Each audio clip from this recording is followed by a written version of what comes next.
Hello friends, welcome to OD study point. स्वागत है आप सभी का आपके अपने YouTube channel OD study point में। तो प्यारे दोस्तों, जैसा कि आपको पता है कि हम लोग most important top 25 previous year question को कर रहे थे। इसके पहले ऑलरेडी मैंने 15 सेट करवा चुका हूँ most important top 25 previous year question का। यदि आपने वो वीडियो नहीं देखा है तो जरूर देखिएगा, डिस्क्रिप्शन में उसका लिंक मिल जाएगा। तो स्टार्ट करते हैं आज की क्लास। देखते हैं आज का पहला क्वेश्चन। पहला क्वेश्चन आपका है 36 ग्राम शुद्ध जल में ऑक्सीजन का द्रव्यमान है। ऑप्शन ए आपका है 16 ग्राम, ऑप्शन बी आपका है 64 ग्राम, ऑप्शन सी आपका है 70 ग्राम और ऑप्शन डी आपका है 32 ग्राम। पूछा जा रहा है कि 36 ग्राम शुद्ध जल में ऑक्सीजन की मात्रा कितनी है। तो 36 ग्राम शुद्ध जल है, तो जो जल आपका होता है H2O का भार कितना होता है? 16 ऑक्सीजन का और 2 हाइड्रोजन का, यानी 18 होता है। यानी 36 ग्राम के लिए हमको 2H2O लेना पड़ेगा। इसमें पूछा जा रहा है ऑक्सीजन की मात्रा, तो 2O है तो 2 ऑक्सीजन का 16, यानी इसमें 32 ग्राम ऑक्सीजन है। 36 ग्राम शुद्ध जल में 32 ग्राम ऑक्सीजन है। इस तरीके से आपका ऑप्शन नंबर डी सही हो जाएगा। नेक्स्ट क्वेश्चन है आपका नाइट्रोजन की प्रतिशत मात्रा अमोनियम नाइट्रेट NH4NO3 में है, जहां आपको हाइड्रोजन का द्रव्यमान 1, नाइट्रोजन का 14, ऑक्सीजन का 16 दे दिया है। 4 ऑप्शन आपको दिए हैं। ऑप्शन ए आपका है 35%, ऑप्शन बी आपका है 25%, ऑप्शन सी आपका है 45% और ऑप्शन डी आपका है 15%। तो NH4NO3 आपका है, क्या है आपका NH4 और NO3। इसमें नाइट्रोजन की परसेंटेज मात्रा निकालना है। तो सबसे पहले इस यौगिक का भार ले लेते हैं। तो नाइट्रोजन यहाँ पर 1 नाइट्रोजन 2 नाइट्रोजन, तो 1 नाइट्रोजन का 14 होता है, 2 नाइट्रोजन है तो 28 प्लस हाइड्रोजन का कितना है 4 प्लस ऑक्सीजन का देखिए कितना होगा 48। अब तीनों जोड़ दीजिए तो 8 4 12 8 20 को 0 हाथ से बचे 2, 4 2 6 और 2 8, यानी जो यौगिक का भार है वो 80 है। इसमें आपसे पूछा जा रहा है कि नाइट्रोजन की प्रतिशत मात्रा, तो नाइट्रोजन कितना है 28, तो परसेंटेज मात्रा कैसे निकालते हैं? परसेंटेज मात्रा निकालने के लिए आपको करना पड़ता है प्राप्तांक गुणे 100 बटे कुल मात्रा। तो प्राप्तांक कितना है 28 गुणे 100 बटे कुल मात्रा कितना है 80। तो यहाँ से डिवाइड कर दीजिए, 0 से 0 कैंसिल, 2 चौक 8, फिर 2 पचे 10, फिर 4 सते 28, यानी कितना है कुल यौगिक में, या कह सकते हैं NH4NO3 में नाइट्रोजन की जो परसेंटेज मात्रा है वो आपका 35% है। इस तरीके से आपका ऑप्शन नंबर ए सही हो जाएगा। नेक्स्ट क्वेश्चन है आपका 7.1 ग्राम क्लोरीन का STP पर आयतन है। ऑप्शन ए आपका है 22.4 लीटर, ऑप्शन बी आपका है 2.24 लीटर और ऑप्शन सी आपका है 4.48 लीटर और ऑप्शन डी आपका है 1.12 लीटर। तो 7.1 ग्राम क्लोरीन आपका है, 7.1 ग्राम। n बराबर आपका क्या होता है W/m, तो W का मान 7.m और क्लोरीन का आप अनुभार निकालेंगे तो क्लोरीन क्या होता है Cl2, अनुभार निकालेंगे कितना होगा 1 का 35.5 है, तो 2 का कितना होगा 71, तो बटे 71 कर दीजिए, यहाँ से आ गया 0.1, यानी n की वैल्यू आपने निकाल ली 0.1। अब आपको निकालना है V का मान, तो V बराबर क्या होता है n गुणे 22.4 लीटर, तो n की वैल्यू 0.1 रख दीजिए गुणे 22.4 लीटर, तो क्या हो जाएगा 2.24 लीटर। इस तरीके से आपका ऑप्शन नंबर बी सही हो जाएगा। नेक्स्ट क्वेश्चन है आपका यौगिक जिसके जलीय विलयन में विद्युत प्रवाहित करने पर विघटित हो जाता है। ऑप्शन ए आपका है शक्कर, ऑप्शन बी आपका है यूरिया, ऑप्शन सी आपका है कॉपर सल्फेट और ऑप्शन डी आपका है एथिल एल्कोहल। तो कॉपर सल्फेट ऐसा होता है जिसमें विद्युत प्रवाहित करने पर वो विघटित हो जाता है। इस तरीके से आपका ऑप्शन नंबर सी सही हो जाएगा। नेक्स्ट क्वेश्चन है आपका इलेक्ट्रोलाइट विलयन में धारा का प्रवाह होता है, इसके प्रवाह से ऑप्शन ए आपका है इलेक्ट्रॉन, ऑप्शन बी आपका है अणु, ऑप्शन सी आपका है प्रोटॉन और ऑप्शन डी आपका है आयन। तो इलेक्ट्रोलाइट विलयन में धारा का प्रवाह से जो आपका प्रवाह होता है वो आयन। इस तरीके से आपका ऑप्शन नंबर डी सही हो जाएगा। नेक्स्ट क्वेश्चन है आपका स्टेनलेस स्टील में कार्बन का प्रतिशत है, ऑप्शन ए आपका है 0.1 to 0.25%, ऑप्शन बी आपका है 0.5 to 1%, ऑप्शन सी आपका है 1 to 2.5% और ऑप्शन डी आपका है 2.5% से अधिक। तो स्टेनलेस स्टील में जो कार्बन की परसेंटेज मात्रा होती है वो आपका होता है 0.1 to 0.25%। इस तरीके से आपका ऑप्शन नंबर ए सही हो जाएगा। नेक्स्ट क्वेश्चन है आपका, निम्न में से किसमें एल्युमिनियम नहीं होता है? ऑप्शन ए आपका है अल्मीको, ऑप्शन बी आपका है ड्यूरेलियम, ऑप्शन सी आपका है जर्मन सिल्वर और ऑप्शन डी आपका मैग्नीशियम। तो जो आपका जर्मन सिल्वर होता है, जो आपका जर्मन सिल्वर होता है, इसमें एल्युमिनियम नहीं होता है। इस तरीके से आपका ऑप्शन नंबर सी सही हो जाएगा।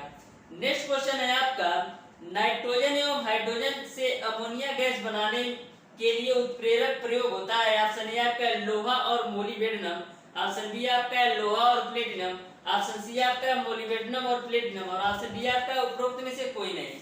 तो नाइट्रोजन और हाइड्रोजन का उपयोग करके, ये आपका नाइट्रोजन है और ये आपका हाइड्रोजन है, इन दोनों का उपयोग करके जब आप अमोनिया बनाते हैं तो इसमें जो उत्प्रेरक का कार्य करता है वो आपका होता है लोहा और मोलिब्डेनम। इस तरीके से आपका ऑप्शन नंबर ए सही हो जाएगा। नेक्स्ट क्वेश्चन है आपका, चिली साल्टपीटर नाम है। ऑप्शन ए आपका पोटेशियम नाइट्रेट, ऑप्शन बी आपका पोटेशियम सल्फेट, ऑप्शन सी आपका सोडियम नाइट्रेट और ऑप्शन डी आपका है सोडियम सल्फेट। तो चिली साल्टपीटर जो नाम होता है सोडियम नाइट्रेट का। इस तरीके से आपका ऑप्शन नंबर सी सही हो जाएगा। नेक्स्ट क्वेश्चन है आपका, स्टोरेज बैटरी में अम्ल प्रयोग होता है। ऑप्शन ए आपका सल्फ्यूरिक अम्ल, ऑप्शन बी आपका पोटेशियम सल्फेट, ऑप्शन सी आपका है सोडियम नाइट्रेट और ऑप्शन डी आपका है सोडियम सल्फेट।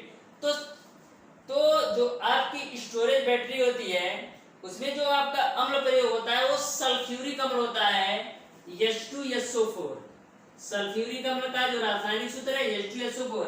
इस तरीके से आपका ऑप्शन नंबर ए सही हो जाएगा। नेक्स्ट क्वेश्चन है आपका, उत्प्रेरक V2O5 का प्रयोग निम्न के उत्पादन में होता है। ऑप्शन ए आपका है सल्फर से SO2, ऑप्शन बी आपका है SO2 से SO3, ऑप्शन सी आपका है SO3 से H2SO4 और ऑप्शन डी आपका है इनमें से कोई नहीं। तो उत्प्रेरक V2O5 को प्रयोग हम करते हैं SO2 से SO3 को बनाने के लिए। इस तरीके से आपका ऑप्शन नंबर बी सही हो जाएगा।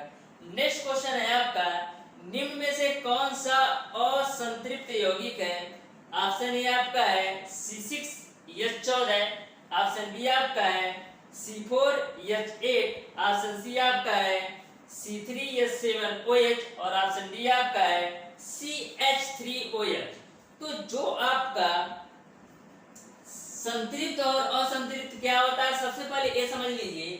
जिसमें आपका सिंगल बांड होता है उसको हम बोलते हैं संतृप्त, जिसमें डबल बांड पाया जाए या ट्रिपल बांड पाया जाए इसको हम बोलते हैं असंतृप्त। तो इन चारों यौगिकों में आप देखेंगे तो आपका जो ऑप्शन नंबर ए है ये भी आपका संतृप्त है, ऑप्शन नंबर जो आपका सी है ये भी संतृप्त है और ऑप्शन डी आपका है ये भी संतृप्त है। क्यों? क्योंकि इन सब में सिंगल बांड पाए जाएंगे। जो आपका C4H8 दे दिया है, C4H8 दे दिया है, इसमें आपको एक डबल बांड मिलेगा। इस तरीके से जो आपका C4H8 होगा ये असंतृप्त होगा। इस तरीके से आपका ऑप्शन नंबर बी सही हो जाएगा। ये असंतृप्त क्यों होगा इसको भी देख लीजिए। देखिए 1 2 3 4 8 हाइड्रोजन है तो 1 2 3 लगा दिया, यहाँ पर 3, यहाँ पर भी 3 लगा दीजिए, हो गया आपका 6। अब यहाँ पर एक हाइड्रोजन 7 और यहाँ पर एक हाइड्रोजन मैंने लगा दिया 8। तो यहाँ पर डबल बांड होगा। क्यों? क्योंकि एक हाइड्रोजन मान लीजिए एक इलेक्ट्रॉन यहाँ से हो गया और 2 यहाँ से 3 और एक आपका हाइड्रोजन 4, यानी एक जगह आपको डबल बांड लेना पड़ेगा, चाहे यहाँ पर लीजिए चाहे यहाँ पर लीजिए या यहाँ पर लीजिए, तभी आपका कंप्लीट होगा। इस तरीके से आपका ऑप्शन नंबर बी सही हो जाएगा। नेक्स्ट क्वेश्चन है आपका, Cl माइनस का 2 का आईयूपीएसी नाम है। ऑप्शन ए आपका है एल्केन, ऑप्शन बी आपका है एल्कीन, ऑप्शन सी आपका है एल्काइन और ऑप्शन डी आपका है इनमें से कोई नहीं। तो यह क्वेश्चन आपका जो है यह कई बार कई सेटों में पूछा जा चुका है, तो इसको आप ध्यान में रखिएगा। जो आपका CnH2n और माइनस का 2 है, इसका यूपीएससी नाम पूछा जा रहा है, क्या होता है एल्काइन। ये ए आपका एल्काइन है। इस तरीके से आपका ऑप्शन नंबर सी सही हो जाएगा। यहीं पर यदि ये दे दिया रहता CnH2n+2 तो ये आता है एल्केन में, यहीं पर यदि ऐसे दिया रहता CnH2n तो ये आता है एल्कीन में। तो तीनों को ध्यान में रखना है। नेक्स्ट क्वेश्चन है आपका हैलोजनेशन है। ऑप्शन ए आपका संकलन अभिक्रिया, ऑप्शन बी आपका है ऑक्सीकरण अभिक्रिया, ऑप्शन सी आपका है अपचयन अभिक्रिया और ऑप्शन डी आपका है इनमें से कोई नहीं।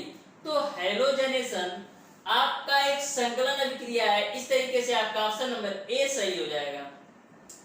नेक्स्ट क्वेश्चन आपका है तत्व ए बी सी एवं डी में सबसे आसानी से आयनीकृत होने वाला तत्व होगा यदि इसकी इलेक्ट्रॉन बंधुता निम्न हो। ऑप्शन ए आप ए बी सी डी का मान दे दिया है, तो चारों ऑप्शन को चेक करेंगे तो जो आपका ऑप्शन नंबर डी होगा सबसे सुटेबल होगा। इस तरीके से आपका ऑप्शन नंबर डी सही हो जाएगा। नेक्स्ट क्वेश्चन है आपका ऑक्सीकरण अभिक्रिया में होता है। ऑप्शन ए आपका इलेक्ट्रॉन की हानि, ऑप्शन बी आपका इलेक्ट्रॉन का लाभ, ऑप्शन सी आपका इलेक्ट्रॉन का न लाभ न हानि और ऑप्शन डी आपका उपरोक्त में से कोई नहीं। तो ऑक्सीकरण अभिक्रिया में इलेक्ट्रॉन की हानि होती है। इस तरीके से आपका ऑप्शन नंबर ए सही हो जाएगा। नेक्स्ट क्वेश्चन है आपका निम्न में से किसके क्रिस्टल में जल उपस्थित होता है। ऑप्शन ए आपका जिंक क्लोराइड, ऑप्शन बी आपका कास्टिक सोडा, ऑप्शन सी आपका खाने का सोडा और ऑप्शन डी आपका है धोने का सोडा।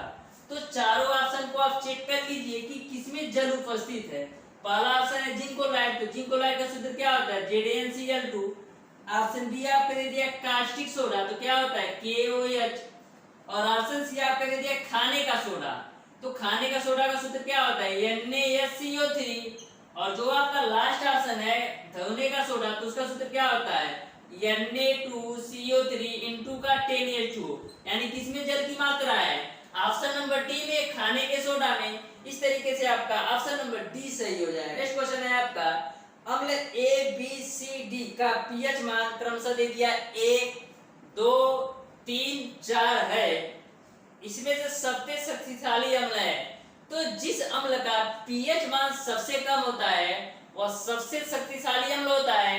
तो यहाँ पर आप देखेंगे तो आपका ये जो अम्ल है इसका सबसे कम पीएच मान है, तो यह सबसे शक्तिशाली होगा। इस तरीके से आपका ऑप्शन नंबर ए सही हो जाएगा। नेक्स्ट क्वेश्चन है आपका 1 किग्रा बराबर है। ऑप्शन ए आपका है 1 किग्रा के, ऑप्शन बी आपका है 980 डाइन के, ऑप्शन सी आपका है 1 न्यूटन के और ऑप्शन डी आपका इनमें से कोई नहीं। तो 1 किग्रा जो बराबर होता है 1 न्यूटन के। इस तरीके से आपका ऑप्शन नंबर सी सही हो जाएगा। नेक्स्ट क्वेश्चन है आपका एक मेज को ऊपरी सतह पर रखी वस्तु पर लगने वाला घर्षण बल निर्भर नहीं करता है।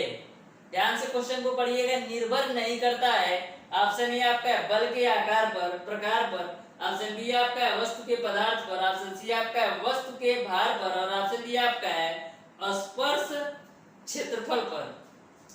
तो एक मेज के ऊपरी सतह पर कोई रखी वस्तु है, मान लीजिए ए आपका मेज है, इसके ऊपरी सतह पर कोई रखी वस्तु है, तो किस तथ्य पर डिपेंड नहीं करता है, किस तथ्य पर निर्भर नहीं करता है, ये आपसे पूछा जा रहा है। तो आप देखेंगे तो वस्तु के पदार्थ पर भी तो निर्भर करता है घर्षण और वस्तु के भार पर भी निर्भर करता है और वस्तु के स्पर्श क्षेत्रफल पर भी। तो किस पे निर्भर नहीं करता है, बल पर। जो घर्षण आपका होता है वो सतह पे निर्भर करता है कि आपका सतह स्मूथ है या हार्ड है या वेटेड पार्ट है या कुछ भी। तो इस तरीके से बल के आकार पर निर्भर नहीं करता है, बल के प्रकार पर। इस तरीके से आपका ऑप्शन नंबर ए सही हो जाएगा। नेक्स्ट क्वेश्चन है आपका चलती हुई साइकिल का पहिया करता है। ऑप्शन ए आपका घूर्णन एवं ट्रांसलेशनल गति, ऑप्शन बी आपका ट्रांसलेशनल गति मात्र और ऑप्शन सी आपका घूर्णन गति मात्र और ऑप्शन डी आपका उपरोक्त में से कोई नहीं। तो चलती हुई साइकिल का पहिया घूर्णन एवं ट्रांसलेशनल गति करता है। इस तरीके से आपका ऑप्शन नंबर ए सही हो जाएगा। नेक्स्ट क्वेश्चन है आपका अर्घ मात्रक है। ऑप्शन ए आपका है कार्य का, ऑप्शन बी आपका है बल का, ऑप्शन सी आपका है शक्ति का और ऑप्शन डी आपका है ऊर्जा का। तो अर्घ किसका मात्रक है, इस क्वेश्चन का आंसर आप लोग कमेंट बॉक्स में कमेंट करके बताइएगा और ये भी आप कमेंट बॉक्स में कमेंट करके बताइएगा कि जो अर्घ जिसका किसका मात्रक है उसको छोड़कर जितने भी वैल्यू दे दिया है उसके भी मात्रक आप बता दीजिएगा। नेक्स्ट क्वेश्चन है आपका, इनमें से कौन सा जीवाश्म ईंधन नहीं है? ऑप्शन ए आपका है कोयला, ऑप्शन बी आपका है बायोमास, ऑप्शन सी आपका है पेट्रोलियम और ऑप्शन डी आपका है इनमें से कोई नहीं। तो जो बायोमास है वो आपका जीवाश्म ईंधन नहीं है। इस तरीके से आपका ऑप्शन नंबर बी सही हो जाएगा। नेक्स्ट क्वेश्चन है आपका, यदि किसी वस्तु पर यह बल लगाने पर v वेग से गतिमान हो जाती है तो उस पर लगने वाली शक्ति का मान होगा। ऑप्शन ए आपका F गुणे v, ऑप्शन बी आपका F डिवाइडेड बाय v और ऑप्शन सी आपका F divided by v square और ऑप्शन डी आपका F गुणे v स्क्वायर। तो यदि बल का मान F दे दिया हो और चाल v दे दिया है तो P बराबर क्या होता है? F गुणे v। तो इस तरीके से आपका ऑप्शन नंबर ए सही हो जाएगा। इसको प्यारे दोस्तों एक बात और ध्यान में रखिएगा, कभी कभी इसको ऐसे भी देख सकता है, F ये चाल है, चाल बराबर क्या होता है? दूरी बटे समय। तो इसको भी आपको ध्यान में रखना है, F इंटू v या F गुणे L डिवाइडेड बाई T के बराबर होता है। इस तरीके से प्यारे दोस्तों मैंने आपको most important top 25 previous year question कराए बिल्कुल डिटेल में स्टेप बाय स्टेप। एक क्वेश्चन मैंने आपको होमवर्क में दिया है, उस क्वेश्चन का आंसर आप लोग कमेंट बॉक्स में कमेंट करके जरूर बताइएगा। वीडियो अगर पसंद आया हो तो ज्यादा से ज्यादा लाइक शेयर और सब्सक्राइब जरूर कीजिएगा। बेल आइकन दबाना बिल्कुल मत भूलिएगा, जिससे हमारी लेटेस्ट आने वाली वीडियो आपको मिलती रहे सबसे पहले। धन्यवाद।